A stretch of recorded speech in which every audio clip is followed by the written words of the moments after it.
Ang kapistahang ipinagdiriwang natin ngayong linggong ito ay dapat magpaalala sa atin na hindi lamang pala sa simbahang gawa sa bato, patuloy na nananahan ang ating Panginoon. Bawat isa sa atin bilang mga binyagan, kaanib ng simbahan ay mga buhay na bato, bumubuo ng sambahayan ng Panginoon dito sa lupa.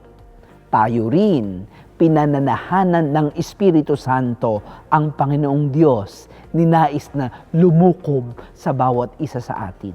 Kaya nga kung gaanong dapat natin alagaan, igalang at mahalin ang bawat simbahan, lugar ng ating pakikipagtagpuan sa Panginoon, ganoon din sana natin ipakita ang pagkilala, malasakit at pagmamahal sa ating kapwa na siyang pinananahanan din ng Espiritu Santo, kasamang bumubuo ng sambahayan ng Diyos.